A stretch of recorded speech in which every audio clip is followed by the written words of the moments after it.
쪽에 있습니다. 구약성경 7쪽에 창세기 6장 9절로 22절 한 절씩 나누어서 교독하도록 하겠습니다. 제가 먼저 6장 9절 하겠습니다. 이것이 노아의 족보니라. 노아는 의인이요 당대의 완전한 자라. 그는 하나님과 동행하였으며 세 아들을 낳았으며 그가 함께하여 되시라. 그때 온 땅이 하나님 앞에 부패하여 포악함이 땅에 가득한지라. 하나님이 이곳을 땅에 부패하였으니 이는 땅에서 모든 혈육 있는 자의 행위가 부패하였노라. 하나님이 노아에게 이르시되 모든 혈육 있는 자의 포악함이 땅에 가득하므로 그 끝날이 내 앞에 이르렀으니 내가 그들 땅과 함께 멸하리라. 너는 고패를 나무로 랩을 내어 방주를 만들되 그 안에 방주를 받고 역적을 그 안팎에 짜라. 내가 만들 방주는 이러하니 그 길이는 300규빗, 너비는 50규빗, 높이는 30규빗이라. 거기에 창내게 위에서부터 한 규빗을 내고 또 눈은 옆으로 내고 창문은 30을 할지라. 내가 홍수를 땅에 일으켜 무릇 생명의 기운이 있는 모든 육체를 천하에서 멸절하리니 땅에 있는 것들이 다 죽으리라. 그러나 너는 내가 내 언약을 세우리니 너는 내 아들들과 내 아내와 내 며느리들과 함께 방주로 들어가고 혈육 있는 모든 생물을 너는 각기 안수 한 쌍씩 방주로 이끌어들여 너와 함께 생명을 보존하게 하되 새가 그 종류대로 같이 그 종류대로 땅에 있는 모든 것이 그 종류대로 각기 그 시기대로 나오리니 그 생명을 보존하게 하라. 너는 먹을 모든 양식을 내게로 가져다가 저축하라. 이것이 너와 그들의 먹을 것이 되리라. 노아가 그와 같이 하여 하나님이 자기에게 명하신 대로 다 실행하였더라. 아멘. 믿음으로 살아온 한 주간이었는지 한번 이 예배를 통해서 돌아보시고 어떤 모양으로 또 살았던지 간에 다시 한번 이 예배를 통해서 여러분들이 또 결단하고 하나님 앞에 또 순적히 살아가시는 그런 또 삶이 되어지는 그런 예배가 되어지길 주의 이름으로 간절히 축원을 드리겠습니다. 지난 주간에 보니까는요 이런 인터넷 뉴스가 올라와 있더라고요. 전국 연 80여 개 지자체의 행사를 이야기하는데요. 보니까는 이제 뭐 오징어 맨손 잡기, 뭐 송어 맨손 잡기, 뭐 이런 그 겨울철 그런 또 지자체 그 행사들이 있지 않습니까? 그런데 그거에 대해서 이런 이야기를 다뤘더라고요. 도축 축제다. 도축 축제다. 관광객의 유의를 위해서 동물의 희생을 이끌어내는 사실상 독축 축제다. 이렇게 이야기하고 있어요. 근데 지자체에서는 그렇게 이야기하는 거죠. 맨손 잡기가 메인 행사인데 오징어도 만지면 아프다는 얘기를 하는 게 말이 됩니까? 요즘 생명윤리라고 해서 모든 그 인간뿐 아니라 모든 동물에 이르기까지 이런 지금 좀 반론들이 일어나기 시작하는 거죠. 그래서 겨울철 행사 중에 이 송어 잡기라든가 또 가을철에 이 오징어 잡기 뭐 이런 행사들을 좀 비판하고 지금 나서기 시작했어요. 오징어도 또 이 송어도 이 동물 생명 있는 동물인데 그것들을 사람들이 맨손으로 잡고 즐거워하는데 과연 그게 옳은 일이냐 이렇게 이야기하고 있는 거죠. 여러분들 어떻게 생각하십니까? 저는 뭐 이거에 대해서 아직 판단은 내리지 못하겠어요. 뭐가 옳은 건지. 우리가 하나님의 윤리적으로 하나님의 말씀의 윤리를 보면은 그렇게 하지 말아야 된다라는 생각이 드는 것 같아요. 왜냐하면 그냥 자연적으로 낚시를 한다든가 이렇게 잡는 거는 괜찮은데 울타리 안에 가둬 놓고 사람들이 무작위로 들어가서 정말 막 그 안에 갇혀있는 그 송어나 아니면 오징어들 막 잡고 희열을 느끼는 그런 모습들을 보면서 과연 옳은가 다시 한번 생각하는 계기가 되어졌어요. 오늘 정말 시대를 구원하는 이 노아처럼 우리가 이 말씀을 통해서 다시 한번 여러분의 삶이 좀 바뀌어지고 하나님께로 향하는 그런 삶이 되어줄 수 있기를 바랍니다. 우리가 성경을 보게 되면요, 성경은 창세기로 시작해서 요한계시록으로 끝이 납니다. 창세기는 태초에 하나님의 천지를 창조하시니라고 하는 말씀으로 시작하는 반면에 요한계시록은 아멘 주 예수여 오시옵소서로 끝이 납니다. 역사의 시작과 또 종말을 동시에 말씀하고 있는 거죠. 하나님의 창조로 시작된 역사가 예수 그리스도가 이 땅에 다시 오심으로 하나님의 심판으로 막을 내리게 될 것이다, 이렇게 말씀하고 있어요. 오늘 본문으로 읽었던 이 노아의 홍수 이야기가 바로 그것을 결정적으로 보여주고 있는 말씀이라고 생각되어집니다. 하나님이 시작하셨기 때문에 또한 하나님이 끝내실 수 있다라는 거죠. 역사가 영원히 반복되거나 지속되는 것이 아니다라는 사실을 분명하고 또렷하게 말씀하고 있다라는 겁니다. 세상은 끝을 향해 가고 있고 또한 종점이 있다라고 말씀하고 있습니다. 그러므로 중요한 것은 역사의 종말에 이르기 이전에, 종점에 이르기 전에 우리가 하나님께로 돌아가야 한다라는 것입니다. 하나님께서 오래 참고 기다리시는 분이시겠지만은 그러나 그 기간이라고 하는 것이 영원하지는 않다라는 이야기예요. 정해진 때가 있습니다. 노아의 시대에 하나님께서 죄악으로 가득 찼던 이 세상의 모습을 보시고서는 하나님께서 사람들의 이 죄악을 보시고서는 사람 지으신 거에 대해서 후회하셨다, 이렇게 말씀하셨습니다. 한탄하셨습니다. 오늘 본문 12절에 보니까 이렇게 말씀합니다. 한번 12절 다 같이 보십니다. 12절 다 같이 보십니다. 12절 시작. 하나님이 보신즉 땅이 부패하였으니 이는 땅에서 모든 혈육이 있는 자의 행위가 부패함이었더라. 아멘. 하나님이 보신즉이라고 말씀해요. 하나님이 보셨어요. 창세기 1장에 보시면은 하나님께서 하루하루의 이 창조를 통해서 정말 이 세상을 창조하실 때마다 하나님이 보시기에 좋았더라, 이렇게 말씀하고 있습니다. 하나님이 보시기에 좋았더라. 어떤 그 세상이 이제는 하나님이 보시기에 아주 부패한 세상이 되어진 거죠. 그러면은 왜 이렇게 하나님이 보시기에 좋았던 세상이 하나님이 보시기에 이렇게 흉악한 세상으로 변화되었을까? 그것은 다름 아닌 죄 때문이라는 거죠. 창조 기사와 관련된 용어로 표현하면은 창조 질서가 깨어졌다라고 말씀드릴 수 있어요.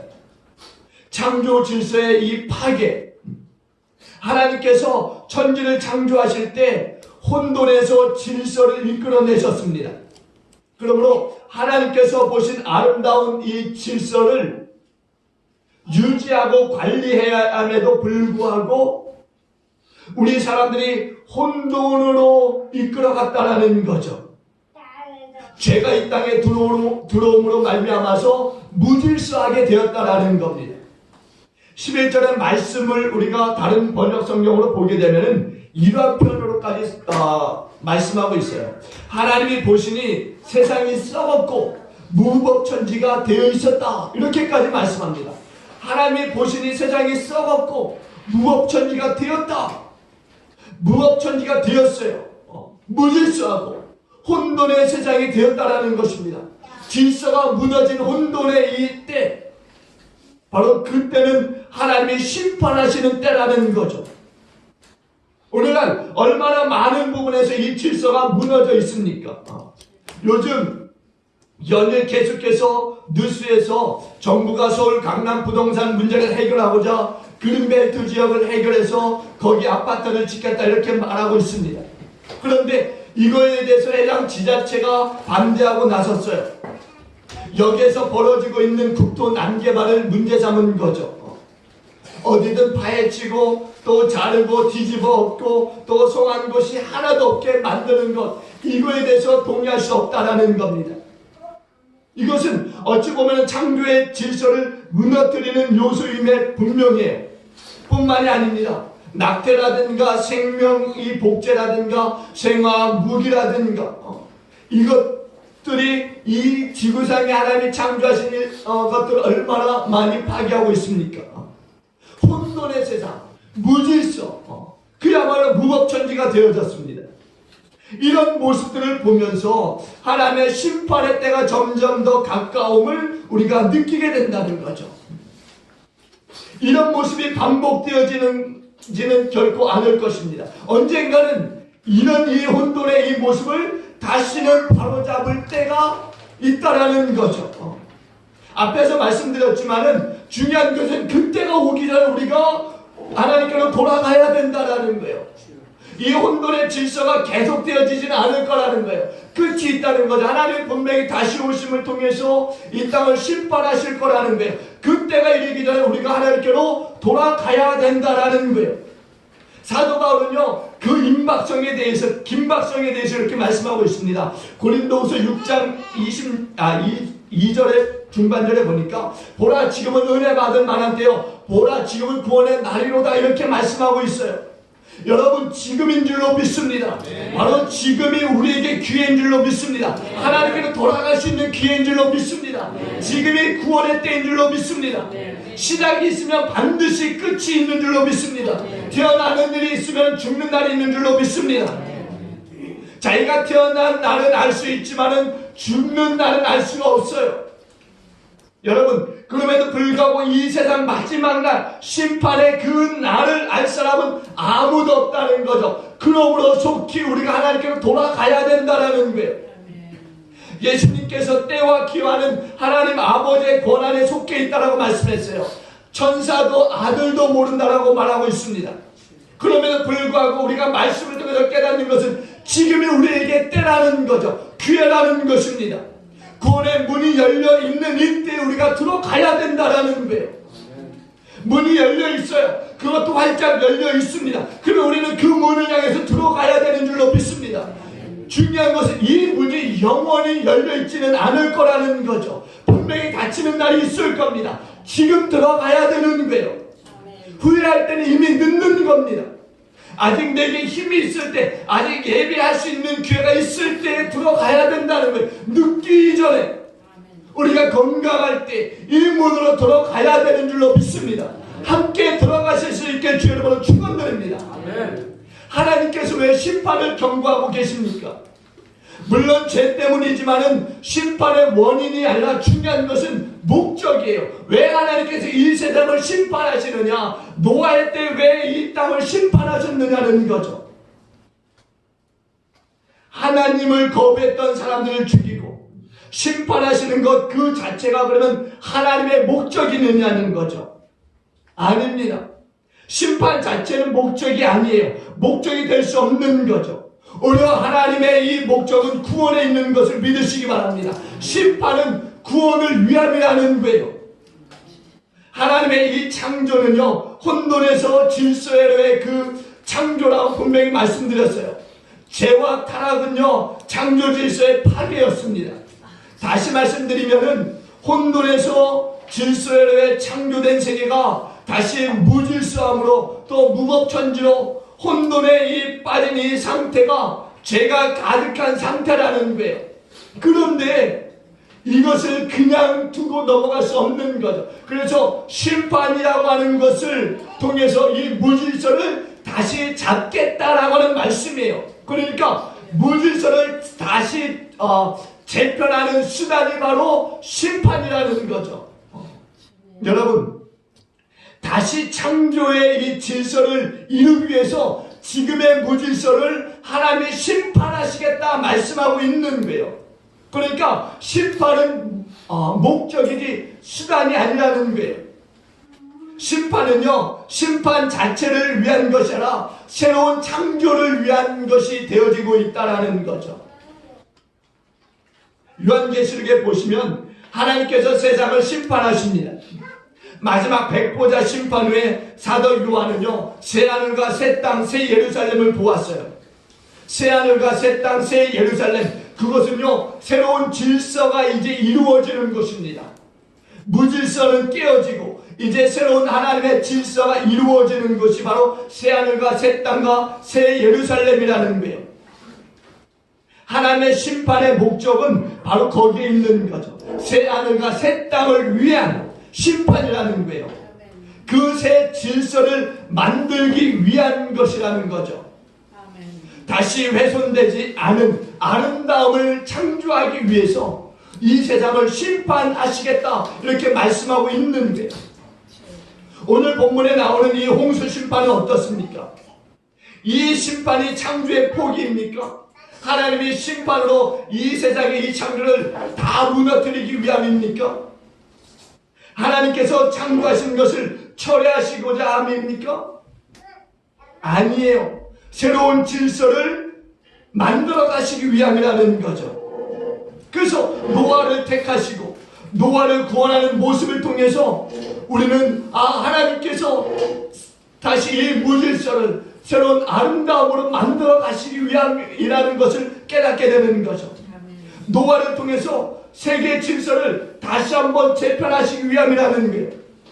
천하의 모든 그 생명을 다 죽이시지만은 분명한 것은 노아와 그 가족은 죽이지 않겠다 이렇게 말씀하고 있어요. 그리고 더 나아가서 보면은 모든 생물들을 종류들 한 쌍씩 남겨놓아서 하나님의 창조를 이어가시겠다 하는 목적을 우리가 말씀을 통해서 보게 되는 거죠. 그러니까 여러분, 우리가 분명히 깨닫는 것은 하나님의 심판은 두려워할 것이 아니다라는 거예요. 이 무질서를 하나님의 아름다움으로 재창조하기 위한 심판이 있을 뿐이라는 거죠. 그러니까 심판은 목적이 아니기 때문에 우리는 두려워할 필요가 없는 거예요. 심판 후에 더 큰 축복이 기다리고 있는 것을 믿으시기 바랍니다. 더 놀라운 하나님의 계획이 있는 거죠. 죽음도 마찬가지예요. 죽음은 어떤 의미에서 보면 심판입니다. 이 세상에 대한 이 심판이지만 그러나 죽음으로 말미암아서 끝나는 것이냐? 아니라는 거예요. 세상 사람들은 죽으면 끝이다 이렇게 결론 내리지만 분명히 아니라는 거죠. 그들은 죽으면 후회할 것입니다. 아니, 죽기 이전에 그들의 생명이 까딱까딱할 때 분명히 후회하는 그런 눈물을 흘리게 될 거예요. 하나님께서 우리를 죽이기 위해서 창조하시는 것이 아니다라는 사실을 우리는 노아의 심판을 통해서 다시 깨닫게 되는 거예요. 죽음으로 끝나는 세상이 아니다라는 것, 죽음 이후에 세계가 있다라는 것을 우리에게 알게 하시기 위해서 우리의 생명을 이렇게 짧은 연안에 고정시켜 놓았다라는 거죠. 죽음 이후에 우리가 알지 못하는 하나님의 놀라운 그 계획이 있다라는 거예요. 심판 후에 새 하늘과 새 땅, 새 예루살렘의 시작을 우리가 보게 될 것을 믿으시기 바랍니다. 그러니까 죽음 이후에 새로운 세계가 우리에게 열리는 거죠. 근데 중요한 것은요, 왜 내가 구원을 받았느냐, 구원을 받지 못했느냐, 이런 거예요. 저와 여러분들에게 중요한 것은 이제 우리가 죽음 이후에 새 하늘과 새 땅, 이제 새 예루살렘을 봐야 되는데 분명한 것은 구원을 받았느냐, 받지 않았느냐는 거예요. 내가 노아의 반열에 속해 있느냐, 속해 있지 않느냐, 이게 중요한 거죠. 우리가 노아의 반열에 있어야 되는 것을 믿으시기 바랍니다. 심판은요, 저주 그 이상 아무것도 아니에요. 내가 구원받지 못했다면요, 죽음의 아무런 보장도 받지 못한다는 거죠.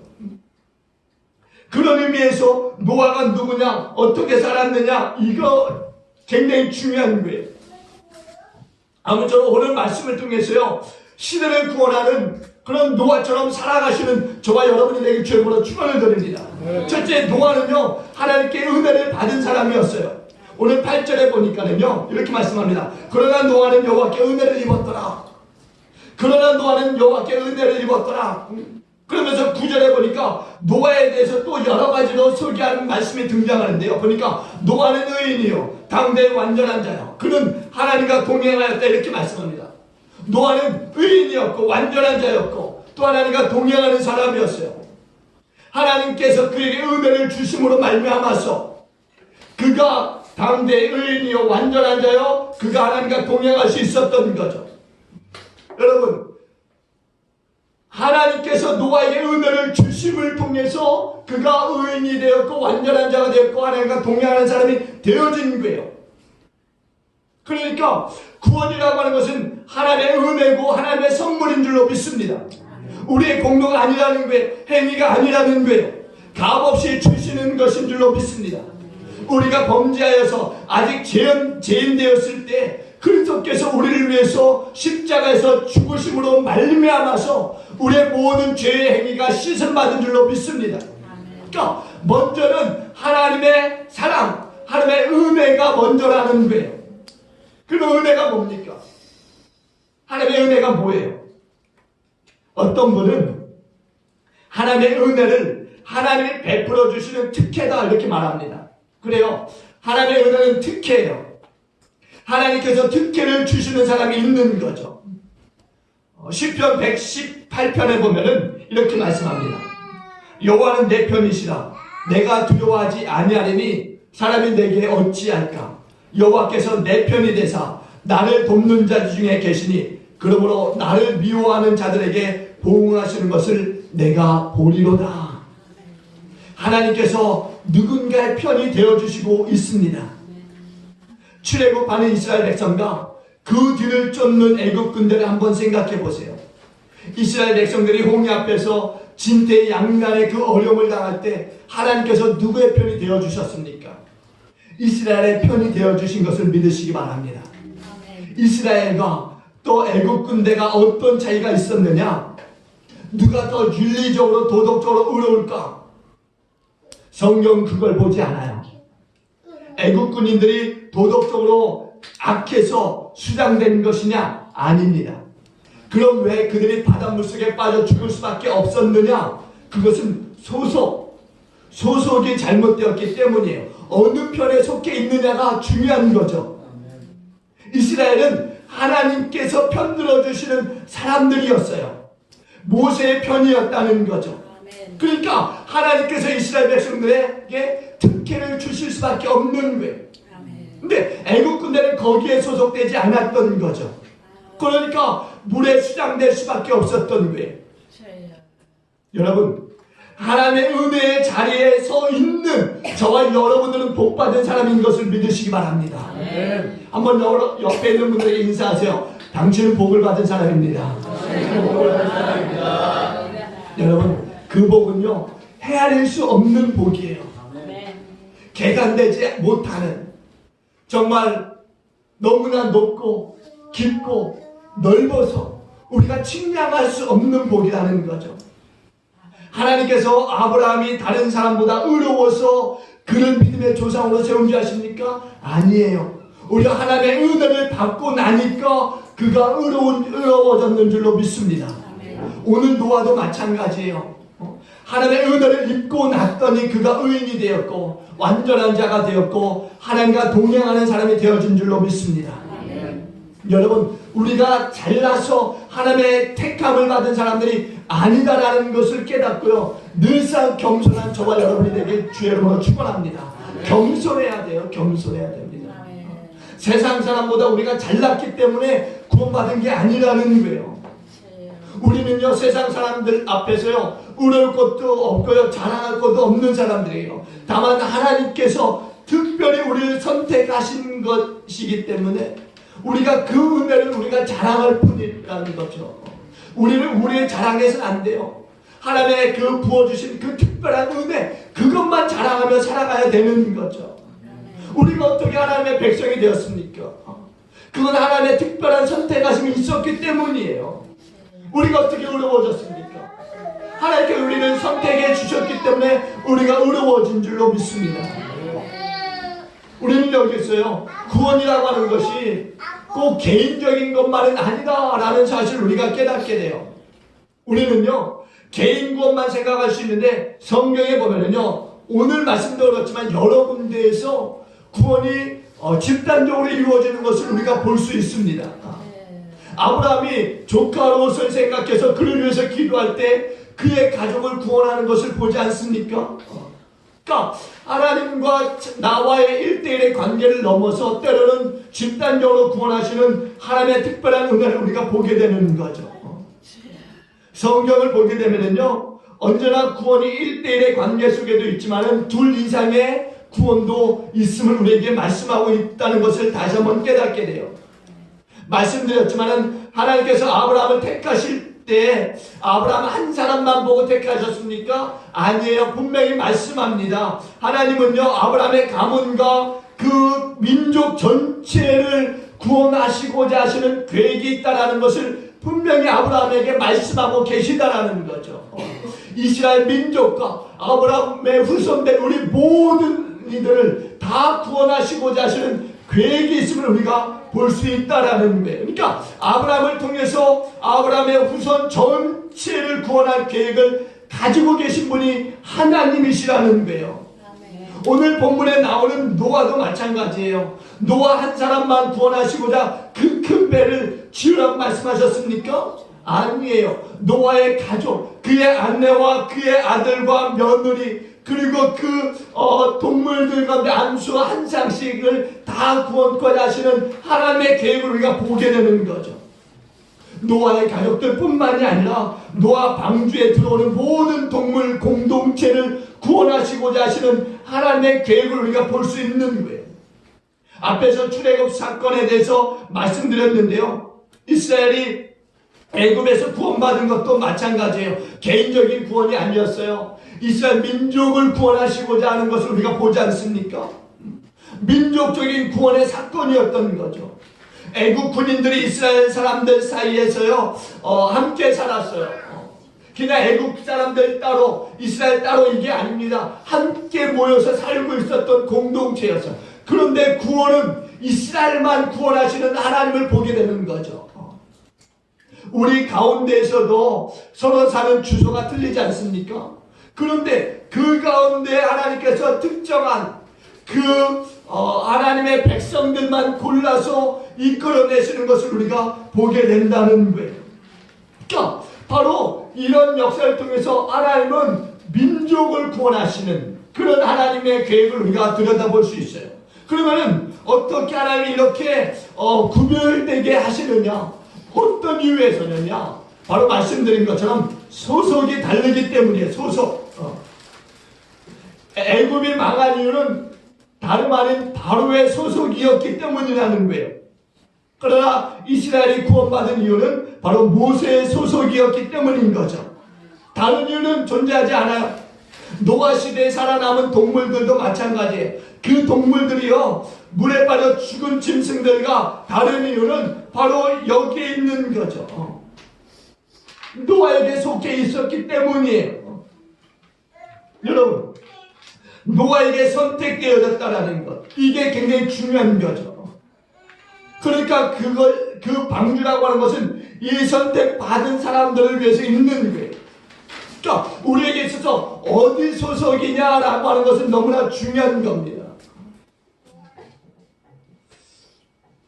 우리가 다른 여타의 무슬림 지역 또는 불교 지역 이런 하나님을 알지 못하는 이 사람들 생각할 때 그들과 우리의 차이가 어디 있을까? 도덕적인 차이입니까? 윤리적인 차이입니까? 아니에요. 소속이라는 거죠. 소속. 사도 바울이요 로마로 압송이 되어질 때 큰 풍랑이 일어났어요. 그때 사공들이 도망하려고 했습니다. 그러자 바울이 이런 말을 하는 거죠. 사도행전 27장 31절에 보니까 배에 있지 아니하면 너희가 구원을 얻지 못하리라. 배에 있지 아니하면 너희가 구원을 받지 못하리라 이렇게 말하고 있어요.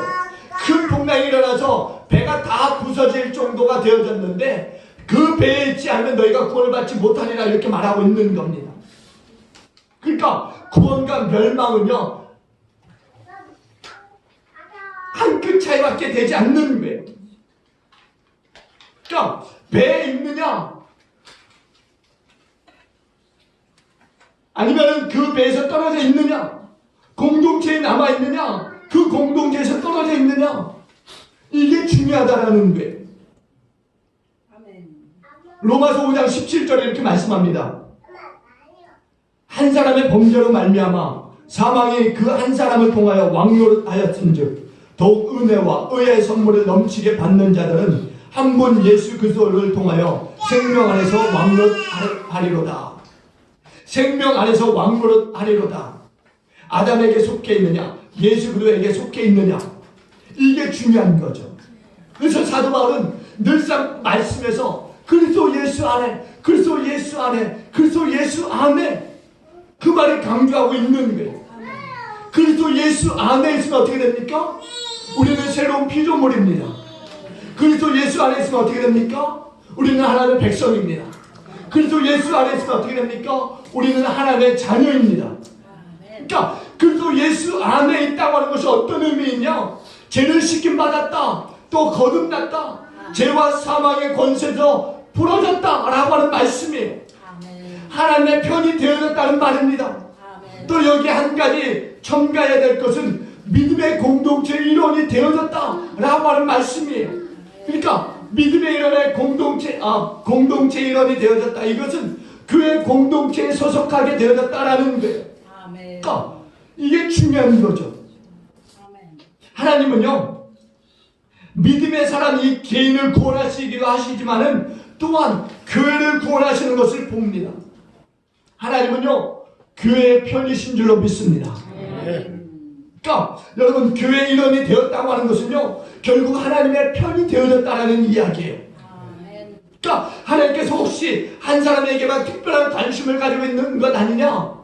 예, 물론 맞습니다. 그것도 맞는 말이지만은, 그러나 나 한 사람, 제 많은 이 나 한 사람만을 위해서 하나님이 구원을 베푸시고 있는 것은 아니다라는 거예요. 하나님은 이 교회를 예수의 피로 갖추고 세우셨어요. 그러니까 하나님은 이 교회 공동체 또한 소홀히 하시지 않는다라는 것을 우리가 보게 되는 거죠. 왜? 주님께서 친히 피로 갖추고 세우신 공동체가 있기 때문에 하나님의 뜻을 이루고 완성한 하나님의 백성들, 그 공동체에게는 나 한 사람에게 갖는 그 특별한 관심, 그것도 넘쳐나지만 또한 이 교회 공동체 전체에게 관심을 갖는 하나님을 또한 우리가 볼 수 있습니다. 물로 심판하실 때 동물 하나하나 신경 쓰지 않았어요. 오직 노아의 방주만 관심 가지셨어요. 여러분, 노아의 방주는요, 오늘날 교회를 상징합니다. 그러니까 교회 안에 있을 때 하나님이 편들어 주시는 거예요. 교회 안에 신앙의 공동체 속에 속해 있을 때 그것은 그리스도 안에 있다라는 이야기죠. 왜냐하면 그리스도는 교회의 머리이십니다. 그리스도 안에 있는 그 자체가 이미 구원을 받은 거예요. 그것이 은혜고 그것이 축복인 줄 믿습니다. 그래서 사도 바울이 빌립보서 4장 13절에서 내게 능력 주시는 자 안에서 내가 모든 것을 할 수 있느니라 이렇게 말하고 있어요. 내가 그리스도 안에 있을 때 모든 것을 하는 거예요. 여러분, 그것을 믿으시고 늘상 예수 그리스도 안에서 행하시는 저와 여러분이 되길 주 여러분으로 축원드립니다. 두 번째는 노아는 의롭다라고 했어요. 여기서 의롭다라고 하는 이야기는요, 하나님 앞에서 의롭다라는 이야기예요. 그러니까 하나님 앞에서 인정을 받는 거죠. 인정을 받는 것. 여러분, 하나님께서요, 여기서 의롭다 여겨주는 것 자체가 우리에게는 엄청난 은혜입니다. 내가 누구이기에 하나님께서 그렇게 의롭게 여겨주시는 자가 되어졌는가? 하나님이 아무나 의롭다라고 하십니까? 아니에요. 아무나 의롭다 그렇게 여기지 않습니다. 하나님의 은혜를 받아서 구원받은 백성에게만 하나님께서 의롭다 여기시는 것을 믿으시기 바랍니다. 그러니까 하나님의 은혜가 없이는요, 새롭게 여김받은 사람이 아무도 없다라는 거예요. 히브리서 11장에 보시면은요, 노아의 의에 대해서 이렇게 말씀해요.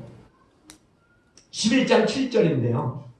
믿음으로 노아는 아직 보지 못하는 일에 경고하심을 받아 경외함으로 방주를 준비하여 그 집을 구원하였으니 이로 말미암아 세상을 정죄하고 믿음을 따르는 의의 상속자가 되었느니라. 믿음으로 의롭게 행동했고 믿음을 따르는 것이 의롭게 만들었다라고 말씀하고 있어요. 여러분, 이 말에 대해서 좀 더 쉽게 얘기하는 거죠. 이런 거예요. 믿음이 있으니까 하나님께서 은혜로 의롭게 여겨주셨고 의롭게 여김을 받으니 실제로 의로운 생활을 하게 되어졌다라고 하는 말씀이에요. 마태복음 7장에 보시면은요, 주님이 이렇게 말씀하세요. 17절과 18절에 보니까 좋은 나무마다 아름다운 열매를 맺고 못된 나무가 나쁜 열매를 맺나니 좋은 나무가 나쁜 열매를 맺을 수 없고 못된 나무가 아름다운 열매를 맺을 수 없느니라. 중요한 것은요, 열매가 아니라 존재라는 거예요. 존재. 어떤 거냐? 내 행실이 어떻게 변했느냐? 어떻게 좋은 행동을 하느냐? 이것보다 좋은 이유는 좋은 나무. 그러니까 좋은 이 행동이 나오는 것은 좋은 존재이기 때문에 좋은 행동이 나온다. 이렇게 이야기하고 있는 거죠. 우리가 예수 그리스도 안에 있으니까 우리가 예수 그리스도 밖에 있을 때는 어땠습니까? 내 마음 내키는 대로 행동을 했어요. 그러나 우리가 그리스도 안에 들어오고 나니까 내 마음대로가 아니라 그리스도의 뜻대로 행동하게 되어진 것을 믿으시기 바랍니다. 이게 바로 칭의라고 하는 신학적인 용어예요. 칭의. 하나님께서 좋은 존재로 여겨주시는 거죠. 다시 말하면 거듭났다라는 거예요. 거듭나는 것. 이게 중요해요. 여러분, 존재가 변하면요, 행동도 따라 변하는 줄로 믿습니다.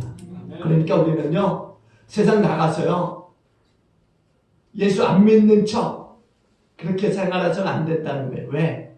우리 안에 그리스도가 있고 내가 또한 그리스도 안에 있기 때문에. 노아가 그랬잖아요. 하나님께서 그에게 은혜를 주시니까 어떻게 했어요? 그가 의인답게 행동한 거예요. 의롭게 행동한 거죠. 완전한 자로 행동하는 거죠. 그리스도와 동행하는 거죠. 그 세 번째는요, 완전한 자라고 했어요. 완전한 자. 노아는 완전한 자예요. 완전하다라고 하는 이 말은요, 흠이 없다는 거예요. 근데 이 완전은요, 사람에게 쓰는 말은 아닙니다. 완전은요, 하나님의 성품이에요. 물론 사람들에게는요, 도덕적으로 완전한 사람들이 있고 윤리적으로 완전한 사람이 있어요. 그럼에도 불구하고 이 완전 자체를 사람에게 쓰는 표현은 아니라는 거예요. 왜? 분명히 흠이 있을 수 있기 때문에. 도덕적으로 어느 부분에 흠이 있을 수 있어요. 또 윤리적으로 어느 부분에 흠이 있을 수 있습니다. 어떻게 우리 인간이 완전할 수 있겠습니까? 근데 예수님께서는요, 우리에게 완전하라 이렇게 요구하고 계세요. 완전하라. 마태복음 5장 48절에 보니까 원수까지도 사랑하는 사람에 대해서 완전한 사람이다 이렇게 말씀하고 있는데요. 제가 읽어드릴게요. 그러므로 하늘에 계신 너희 아버지의 온전하심과 같이 너희도 온전하라. 하나님께서는요, 비를 내려주시되 악인에게도 내려주시지만 선인에게도 내려주시는 것처럼 원수를 위해서 기도하고 사랑하는 것은 바로 하나님의 성품을 닮아가는 것이다 이렇게 말씀하고 있어요. 사도 바울은요, 그리스도의 장성한 분량에까지 자라가라 이렇게 말하면서요, 그리스도의 성품에 이르는 자를 완전한 사람이라고 이렇게 말합니다. 또 사도 베드로도요, 이렇게까지 말해요. 베드로후서 1장 4절에 보니까는요, 신의 성품에 참여한 자를 완전한 자다 이렇게 말하고 있어요. 신의 성품. 여러분, 정말 하나님의 은혜를 입고 정말 거듭나고 새로운 존재가 되었다면 그 사람은 하나님의 자녀인 것을 믿으시기 바랍니다. 하나님을 아빠, 아버지라고 부르는 자들은요, 이미 하나님을 닮은 자들인 줄로 믿습니다. 그러니까 여러분들은요, 이 땅에서 완전한 자 되어지도록 지금은 우리가 하나님을 닮아가는 가운데 있어요. 그렇기 때문에 아주 완전한 자는 아닙니다. 그러나 완전한 자가 되고자 또한 하나님을 닮아가는 그런 자들인 것을 믿으시기 바랍니다. 노아가 은혜를 입었더니요, 존재가 의로운 존재가 되어졌어요. 의로운 열매를 맺게 되었고요, 하나님의 성품과 같이 완전한 자가 되어진 거예요. 끝으로 노아는 하나님과 동행하는 사람이었어요. 우리의 능력으로 완전해질 수 있습니까? 불가능한 거예요. 성령의 도우심이 있어야 되는 거죠. 세상의 유혹들, 또한 욕심들, 또 우리 혈기들, 이런 것들 우리 안에 얼마나 많이 있습니까? 근데 그런 것들을 하지 못하도록 제어해 주시는 분이 성령님이세요. 혼자서 어떻게 우리가 이런 것들을 제어할 수 있습니까? 이런 것들, 이 마음의 욕심들, 어떻게 우리가 이것을 정말 컨트롤할 수 있겠습니까? 오직 성령님만이 하실 수 있는 거죠. 성령의 도우심으로만 가능할 수 있는 거예요. 하나님이 인도해 주셔서 가능할 수 있는 거죠. 그러니까 우리는 성령의 도움이 필요하고 하나님의 도움이 필요한 거예요. 하나님과 동행한다고 하는 것, 하나님이 자신과 함께하고 있다는 것, 이게 바로 노아의 능력이었어요. 여러분, 하나님과 동행한다고 하는 것의 이 다른 표현은요, 성령 충만입니다. 우리 날마다 성령 충만하길 주 이름으로 축원드립니다. 성령 충만한 사람이요, 하나님과 동행하는 사람인 줄로 믿습니다. 그러니까 여러분 마음에요, 성령님을 꼭 모시고 살아가시길 주 이름으로 축원드립니다. 성령을 주인으로 모시고 살아가시길 주 이름으로 축원드립니다. 제가 우리를 이길 수 없는 것은요, 성령께서 우리와 함께 하시기 때문이에요. 그러니까 내가 저를 이기는 능력은요, 내가 아니라 성령께서 함께 해주시기 때문입니다. 여러분, 하나님의 은혜를 사모하십시오. 성령을 사모하십시오. 은혜를 받아야 믿음도 생기는 거고요. 은혜를 받아야 변화될 수 있는 거예요. 그리고 성령을 꼭 사모하시기 바랍니다. 성령 충만을 사모하시기 바랍니다. 성령 충만함으로 시대의 의인이요, 또한 시대의 완전한 자라고 했던 노아처럼 오늘 우리가 또 이렇게 은혜를 받아서 의인이요 완전한 자요 하나님과 동행함을 통해서 이 시대를 구원하는 그 일에 쓰임받는 저와 여러분 모두가 되어주시기를 주의 이름으로 간절히 축원을 드리겠습니다. 기도하십니다. 주님 감사합니다. 노아를 통해서 다시 한번 이 세상을 하나님의 세상으로 시작하시게 하시는 것을 우리가 다시 한번 말씀을 통해서 깨닫게 됩니다. 주님, 우리 안에 모든 죄악들을 예수의 피로 다 씻어주심을 통해서 새롭게 시작하게 하신 주님 감사합니다. 이제 이 땅에서 살아갈 때 하나님 정말 많은 죽어가는 그 영혼들, 정말 죄악에 부패되어져서 죽어가는 저 영혼들도 새롭게 시작할 수 있도록 우리가 이 주님의 이 복음 들고 나아가도록 주님 축복하여 주시어서 함께 새로운 하나님의 세계 속에서 살아가도록 주님 역사하여 주시옵소서. 우리에게 다시 없는 이 기회를 통해서 천하보다 귀한 영혼들을 구원하는 우리가 되게 하여 주시옵소서. 주님 그렇게 우리를 사용하여 주시옵소서. 감사드리옵고 예수님 귀하신 이름으로 기도합나이다. 아멘.